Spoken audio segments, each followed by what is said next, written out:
टुनटुनी ससुराल में बहुत से सपने सजा कर आई थी। सोचा था बंटी की नौकरी है, अच्छा घर है, जो तंगी मायके में देखी है वो ससुराल में नहीं मिलेगी। छोटा परिवार है, बंटी की 2 बहनें और माँ है, पिताजी थे नहीं। ससुराल में राज करूंगी। कुछ दिन बहुत अच्छे बीते, मगर एक दिन पता चला कि बंटी की नौकरी छूट गई। सारे सपने हवा हो गए। अब हम क्या करें बंटी, कहाँ से खर्चा चलेगा? अभी तुम्हारी 2 जवान बहनें भी कुंवारी हैं, उनकी भी शादी करनी पड़ेगी। कैसे होगा सब? क्या करूं टुनटुनी, कंपनी घाटे में चल रही थी इसलिए बंद हो गई, पर तुम चिंता मत करो, सब ठीक हो जाएगा।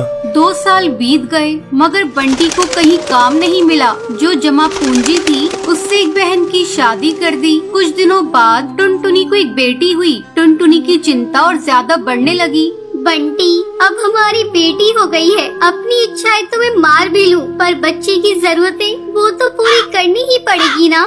जानता हूँ, कोशिश कर तो रहा हूँ। और 1 साल बाद टुनटुनी ने एक और बेटी को जन्म दिया। बंटी की माँ बोली, बंटी, तेरी एक बहन की शादी तो हो गई, मगर बेटा अभी दूसरी भी है, उसका क्या होगा? माँ, ये घोंसला बेच देते हैं, कुछ दिन किराए पर रह लेंगे। मैं क्या करूँ, दिन रात कोशिश में लगा रहता हूँ, पर कहीं काम मिल ही नहीं रहा। बंटी, बहनों के लिए आप मकान बेच रहे हो, हमारी भी 2 बेटियां हो गई है, उनके लिए क्या बेचोगे? टुनटुनी, मैं पढ़ा लिखा हूँ, तुम क्या सोचती हो कि मैं अब ठेला लगाऊंगा? ये मुझसे नहीं होगा। टुनटुनी रोने लगी और बोली,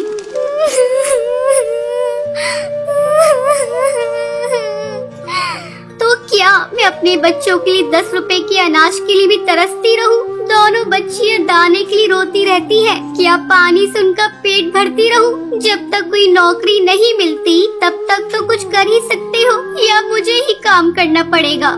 नहीं, हमारे घर की बहू बेटी बाहर काम नहीं करती। टुनटुनी बहुत दुखी रहने लगी। कुछ समय बाद घर बेचकर दूसरी बहन की शादी भी हो गई। अब तो रोज ही बंटी और टुनटुनी के बीच में लड़ाई रहने लगी। एक दिन बेरोजगारी से तंग आकर बंटी ने आत्महत्या कर ली। टुनटुनी के सारे सपने टूट गए।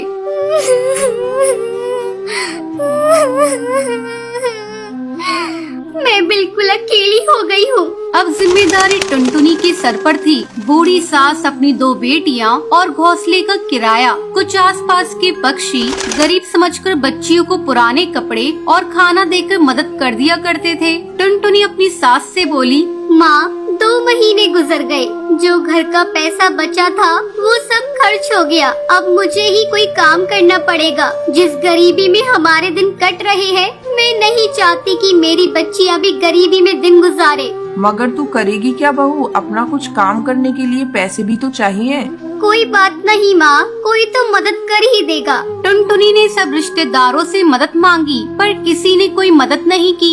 सब ये सोचते थे कि ये इतनी गरीब है, कहाँ से चुकाएगी। मायके से भी किसी तरह की कोई मदद नहीं मिली। टुनटुनी निराश हो गई और दुखी होकर रोने लगी।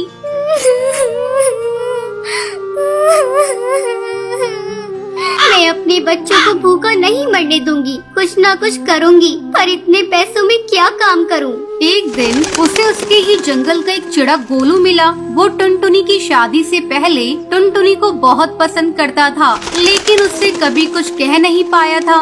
अरे टुनटुनी, कैसी हो तुम? और यहाँ कैसे? और ये क्या हाल बना रखा है तुमने अपना? गोलू, मैं ठीक हूँ, यहाँ पास में ही मैं किराए पर रहती हूँ। मगर पति तो नौकरी करते थे, फिर किराए पर कैसे?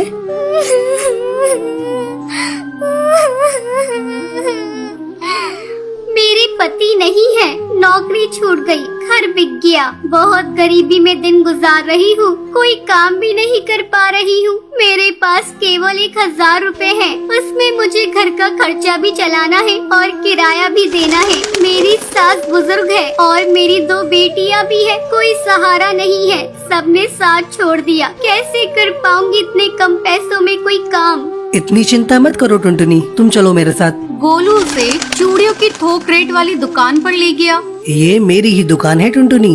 फ्री में देकर तुम्हारे आत्मसम्मान को ठेस नहीं पहुंचाना चाहता, इसलिए ये 1000 रुपए की चूड़ियां दे रहा हूँ। बाजार में इनकी कीमत बहुत ज्यादा है, पर मैं तुम्हें ये आधे रेट में दे रहा हूँ। लेकिन तुम इन्हें 20 रुपए दर्जन बेचना। ये बहुत सुंदर चूड़ियां हैं, पहले कम बेचना और जैसे ही मुनाफा दिखाई दे 30 रुपए दर्जन बेचना। टुनटुनी बहुत खुश हुई। उसकी सारी परेशानी का हल जो उसे मिल गया था, वो चूड़ियाँ बेचने लगी। चूड़ी ले लो, चूड़ी रंग बिरंगी चूड़ी ले लो, सुहागों वाली चूड़ी ले लो। वो डाल डाल जाकर चूड़ियाँ बेचती और बीच बीच में आकर अपनी बेटियों को भी देख लेती। आसपास के पक्षी उसे गरीब समझकर मोल भाव भी नहीं करते। सबको उसकी चूड़ियाँ पसंद आने लगी और उसकी खूब बिक्री होने लगी। चूड़ियाँ तो टुनटुनी के पास ही सुंदर होती हैं, उसी से खरीदेंगे। तीज त्योहार पर और शादियों में चूड़ी पहनाने के लिए उसे ही बुलाया जाता था, जिसमें उसकी कमाई अच्छी हो जाती थी। इस तरह 1 साल गुजर गया। टुनटुनी के अच्छे दिन आने लगे। टुनटुनी गोलू से बोली, गोलू, तुम्हारा बहुत बहुत धन्यवाद। तुम्हारी वजह से मैं आज अपनी गृहस्थी चला रही हूँ, नहीं तो भूखे मरने की नौबत आ गई थी। ये तो तुम्हारी मेहनत है टुनटुनी, मैंने कुछ नहीं किया। जितनी मेहनत करोगी उतना ही अच्छा फल मिलेगा। इसलिए कहते हैं मेहनत करने वालों की कभी हार नहीं होती।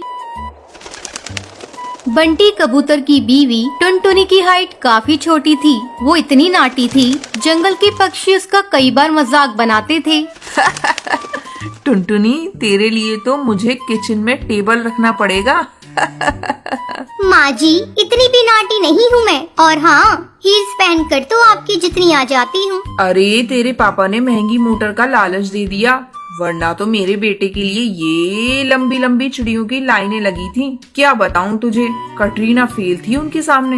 पर माँ जी, आपका बेटा भी कौन सा हाइट में अभिषेक बच्चन है जो कटरीना मिल जाती। वैसे भी मेरी और इनकी जोड़ी तो राम सीता की जोड़ी है, राम सीता की। एक दिन सभी खाना खा रहे होते हैं। माँ, दाल बहुत अच्छी बनी है, जरा और देना।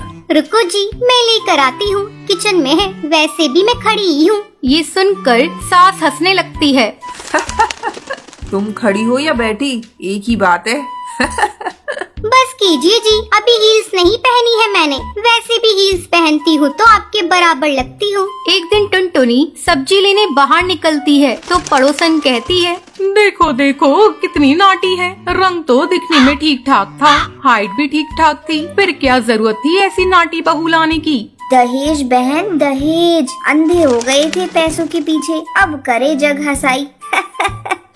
दोनों की बात टुनटुनी सुन लेती है और उसे बहुत गुस्सा आ जाता है। आंटी जी, एक बात बताओ, मेरे पापा के पास पैसे हैं, उनको अच्छी लड़की की तलाश थी, ये पसंद आए और शादी हो गई। इसमें मेरा क्या कसूर, ये जो आप लोग मुझे सुना रही हैं? अरे नहीं नहीं टुनटुनी, हम तो तेरी सास की बात कर रही थी। कितनी लालची औरत है। देखिए, वो लालची नहीं है, पर उनके कुछ शौक है जो वो अपने बेटे से पूरा करवाना चाहती है। और देखा जाए तो उसमें उनकी गलती भी क्या है भला। और इन्होंने मुझसे शादी की है तो जरूर कुछ न कुछ अच्छाई नजर आई ही होगी ना। और अब ना मैं आपकी बहू हूँ और ना ही आपके रिश्तेदारों को मुझसे मिलना है। फिर ये बात समझ नहीं आई कि आप इतना परेशान क्यों हो रही हैं। ये बोलकर टुनटुनी वहाँ से निकल जाती है। टुनटुनी, चलो जल्दी से तैयार हो जाओ, हम लोगों को पार्टी में जाना है। टुनटुनी तैयार होकर पार्टी में जाती है, जहाँ बंटी का दोस्त उससे कहता है, अरे बंटी, तू कितना लकी है यार। तेरी बीवी की हाइट इतनी कम है कि तुझे बच्चे की जरूरत ही नहीं, भाभी बच्चे ऐसी हैं। और बंटी, अगर मेरी बीवी की हाइट इतनी कम हो तो मैं घर से बाहर निकलूं ही नहीं। कहीं फुदक के कहीं चली गई तो लेने के देने पड़ जाएंगे। सभी टुनटुनी पर हंसने लगते हैं। तभी पार्टी की जगह पर आग लग जाती है। अरे भागो यहाँ से, जल्दी भागो। अरे लेकिन बाहर के दरवाजे पर ही आग है, हम बाहर निकलेंगे तो निकलेंगे कैसे? कोई रास्ता भी नहीं है। अरे रास्ता है ना, अगर कोई सामने वाली खिड़की से बाहर निकल जाए तो सब निकल सकते हैं। तभी टुनटुनी छोटी सी खिड़की से बाहर निकल जाती है और आग बुझा देती है। अरे वाह, भाभी जी ने तो हम सबको बचा लिया। वाह भाई वाह, बीवी हो तो ऐसी, अपने पति ही नहीं यहाँ मौजूद सभी की जान बचा ली है। भाई बंटी, माफ कर देना, तेरी बीवी तो सच में कमाल है। मुझे ये बात पता है और मुझे मेरी बीवी पर गर्व है। टुनटुनी मुस्कुराकर अपनी पति की तरफ देखती है। कुछ दिनों बाद टुनटुनी और उसकी सास मार्केट जाती हैं। वहाँ पर अरे भैया, ये कपड़े देना कितने का पड़ेगा? माता जी, ये तो बहुत महंगा कपड़ा है, लेकिन अब बस 2 मीटर बचा है। मेरे तो किसी काम का है नहीं, आप बस इसके 100 रुपए दे दो। अरे भैया, तो मैं क्या करूँगी इस टुकड़े का? लेकिन वैसे है बड़ा ही सुंदर। तभी टुनटुनी बोल पड़ती है, इसमें तो मेरी पूरी ड्रेस सिल जाएगी। ये कहकर वो कपड़ा ले लेती है। अगले दिन टुनटुनी वो ड्रेस पहनकर सास के सामने आती है। अरे वाह टुनटुनी, ये ड्रेस तो काफी सुंदर लग रही है, बड़ी महंगी होगी ना? अरे कपड़ा तो मैंने ही पसंद किया था, बस पूरा नहीं था तो इसने ले लिया। सिर्फ 200 रुपए की ड्रेस है ये पूरी। देखो माँ जी, नाटी होने के भी कम फायदे नहीं है। जैसे तैसे दिन कट रहे थे। सास और पड़ोसियों का मजाक बनाने का सिलसिला चल ही रहा था। एक दिन मोहल्ले से बहुत जोर जोर से आवाज आती है, हाय रे, मैं मर गई। अरे क्या हुआ? देखते हैं तो सभी गड्ढे के सामने भीड़ लगाकर खड़े होते हैं। मेरा बेटा इस गड्ढे में गिर गया।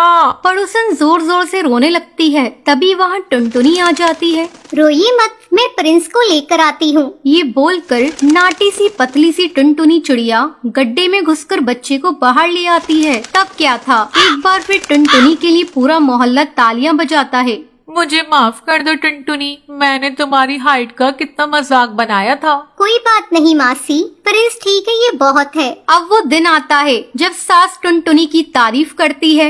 वाह बहू वाह, तेरी तारीफें सुन सुनकर तो मैं बहुत खुश हो गई। आज तो तूने ये साबित कर दिया, समाज में परिंदे रंग रूप लंबाई ऊंचाई से नहीं बल्कि साहस और हौसले से काबिल कहलाता है। मुझे माफ कर देना बेटी।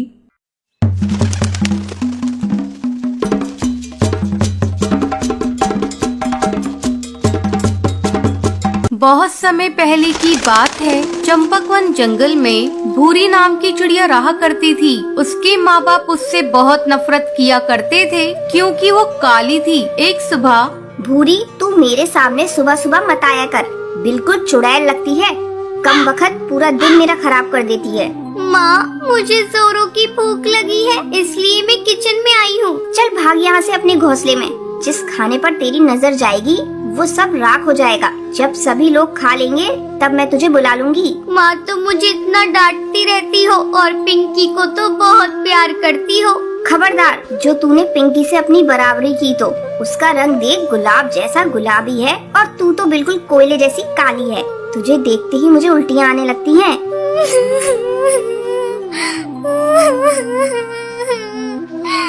अपनी माँ की कड़वी बातें सुनकर भूरी रोती रोती अपने घोंसले में चली जाती है। जब सभी परिवार के पक्षी खाना खा लेते हैं तब उसकी माँ उसे बुलाती है। अरे करमजली, आकर खा ले और उसके बाद सारे बर्तन धो देना। ठीक है माँ। जब भूरी खाना खाने आती है, ये क्या माँ, ये तो सूखी रोटी है, इसके साथ तो सब्जी भी नहीं है। यही बचा है खाने को, तुझे खाना है तो खा, नहीं तो भूखी मर। किसी तरह भूरी सूखी रोटी खाती है। एक दिन भूरी के पिता जंगल में काम पर जा रहे होते हैं। तब भूरी आकर अपने पिता से कहती है, पापा, मेरी सैंडल टूट गई है, मेरे लिए नई सैंडल ला दो ना। अरे भाग्यवान, कहाँ हो तुम? जल्दी हटाओ इस काली लड़की को मेरे आंखों के सामने से। सुबह सुबह इसका चेहरा देख लिया, अब पता नहीं मेरा आज का दिन कैसा गुजरेगा। अरे करमजली, तुझे कितनी बार कहा सुबह सुबह अपने घोंसले से मत निकला कर, लेकिन तू है कि मानती ही नहीं।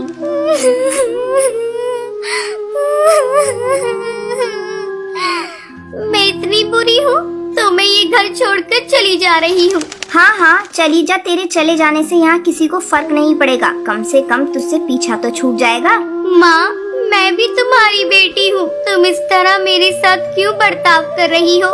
देखना, एक दिन तुम्हें इसी बेटी पर गर्व होगा। इतना कहकर भूरी घर छोड़कर चली जाती है।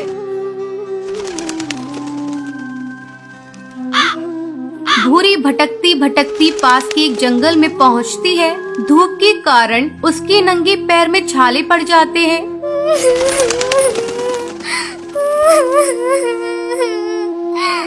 मेरे मम्मी पापा मुझसे बिल्कुल भी प्यार नहीं करते। अच्छा होता मैं मर ही जाती। अब मैं कभी भी अपने घर नहीं जाऊंगी। तभी उसी जंगल से एक जादूगरनी गुजरती है। जब वो भूरी को जंगल में अकेली देखती है तो वो उससे पूछती है, बेटी, तुम इस घने जंगल में बैठी क्यों रो रही हो? मुझे बताओ तुम्हें क्या तकलीफ है, शायद मैं तुम्हारी मदद कर सकूं।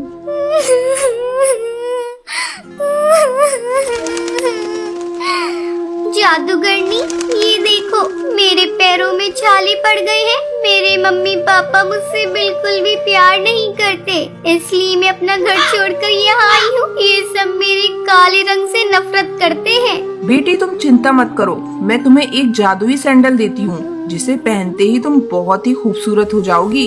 फिर वो जादूगरनी भूरी को एक सैंडल देती है। बेटी ये सैंडल इसे पहन लो और अपने घर वापस चली जाओ। जैसे ही भूरी सैंडल को पहनती है वो खूबसूरत हो जाती है। फिर वो अपने घर आती है। घर आने के बाद, अरे तुम कौन हो? किससे मिलना है तुम्हें? माँ, तुमने मुझे पहचाना नहीं? मैं भूरी हूँ। तू झूठ बोल रही है, तू तो भूरी हो ही नहीं सकती। भूरी तो बहुत काली है। माँ, ये देखो मेरी जादुई सैंडल मुझे एक जादूगरनी ने दी है। इसे पहनकर मैं सुंदर हो गई। फिर भूरी खुशी खुशी रहने लगती है।